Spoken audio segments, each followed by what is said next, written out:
Hey guys, Jared here, and today we're going to be unboxing and reviewing the Google Nexus 5X smartphone from LG. You won't want to miss this.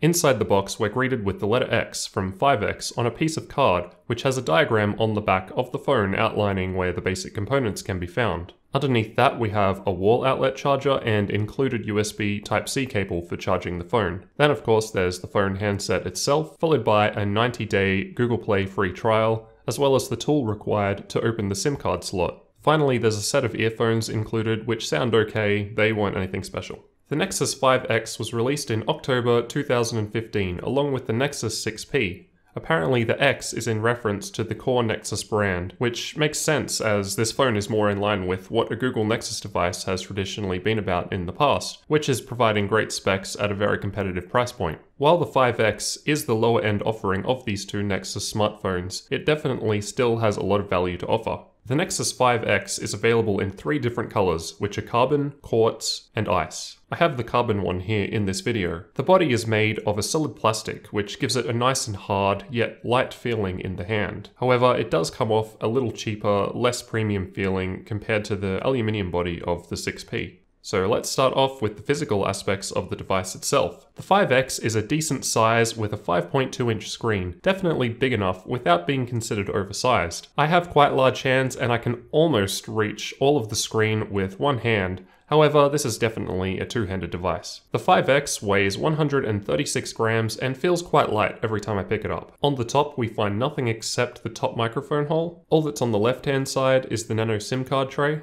The bottom of the phone has a USB Type-C port for charging and transferring data, another microphone hole, as well as a 3.5mm headphone jack. Over on the right, we have the power button with the volume up and down buttons underneath. Both buttons are in a pretty good position for your fingers, regardless of the hand that you're holding the phone in. However, I rarely found myself even using the power button as I primarily use the fingerprint scanner to display the screen most of the time. The front features the 5.2-inch Full HD LCD display with a 1080p resolution, which is a 16:9 aspect ratio. This results in a high 423 pixels per inch. The display also features Gorilla Glass 3, and I found the viewing angles to be extremely good. Any angle looks great. There's a single front-facing speaker down the bottom which sounds okay. It's a bit tinny sounding, and it looks like there are actually 2 speakers because the speaker grill on the top looks the same as the one on the bottom, but there's only just the one loudspeaker. After listening to music through the loudspeaker, the experience was definitely suboptimal, and I wouldn't recommend it if having a good sounding loudspeaker is important to you.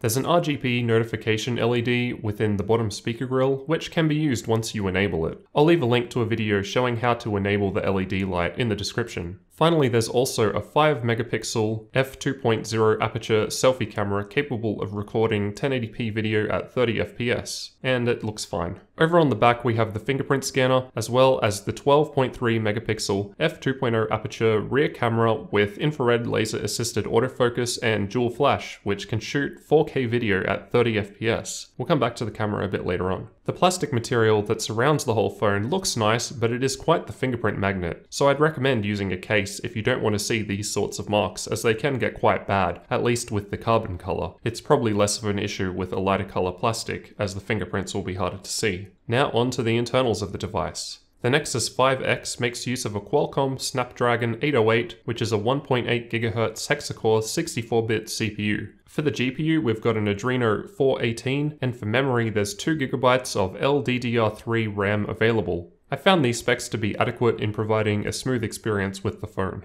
To power all of this, we have a 2700 mAh battery, which Google claim is rated for up to 10 hours of video playback, or 75 hours of audio playback, or up to a blazing 420 hours of standby time. In my own testing, I only need to charge about 3 times per week with an average level of use. A lot of this is likely owing to Doze, a new feature in Android 6.0 which helps improve power management. I also found that the phone was using just 1% of battery overnight while sleeping for approximately 8 hours. Granted, airplane mode was enabled, which would help a little bit. This is still very good. The 5X supports fast charging, meaning that you should be good to go with up to 4 hours of use after just 10 minutes of charging. I've run the phone down to 1% battery remaining and then fully charged it to give you an idea of how long this took to complete with a new battery. While this is definitely not a perfect test, as I did power the screen on very quickly once each minute to record the battery level shown, I think it does serve as a good approximate average. While the test was performed, background applications were closed and the phone was not otherwise used. After the charge gets to around 60%, we start to see diminishing returns, where charging starts to get slower and slower until we reach the 100% mark. Overall, it took 99 minutes to fully charge from 1% to 100% with the included wall outlet charger. In regards to wireless connectivity, the 5X supports 802.11a, b, g, n, and AC standards with dual band 2.4 GHz and 5 GHz available, so basically all current Wi-Fi options as you'd expect in a new phone.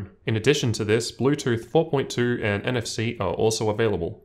Aside from the different colors, the only differentiating factor that the device offers is the internal storage size, which comes in 16GB or 32GB variants. So with all of these decent sounding specs, how is the phone to actually use? Overall, I've found the phone fairly responsive and do not often encounter lag situations, likely due to the decent specs and clean Android experience that the Nexus series of devices are well known for. Of course, being a Nexus device, we can also expect relatively quick updates and newer features sooner when compared to other Android devices on the market. The fingerprint scanner has been really good to use. It works very fast and allows me to easily unlock the device in under a second with minimal effort. It can be a bit inconvenient if the phone is laying down on a flat surface, as in order to reach the fingerprint scanner, you have to pick it up to unlock the phone. However, you can also set up a secondary method, such as a PIN, which can be used as an alternative method of logging in, so it's not the end of the world. Speaking of having the phone laying down flat, I found the curved camera bump on the back to be a little bit annoying. When placing the phone flat on its back and trying to use it, it wobbles around due to the bump being in the middle. The bump is at least plastic, so I don't have any concerns with putting it down a bit rougher onto a desk, for instance, compared to the Nexus 6P, which has a glass bump and makes me feel like I'm going to break the glass if I put the phone down too hard. So at least it's nice that the 5X seems to be a bit more durable in this sense. Personally, I would have been fine with a slightly thicker phone that had no camera bump with more battery capacity. However, thinner phones seem to be the current trend, and this is definitely not the only phone to fall victim to this, and it probably won't be the last. The phone is fairly thin for the overall size and specs within, and as mentioned, I have no problems using the phone one-handed. However, it's definitely a two-handed device, especially for people with smaller hands. The camera is excellent. The photos that it takes are definitely the best I've seen from a mobile device. All of these photos have been taken with the 5X.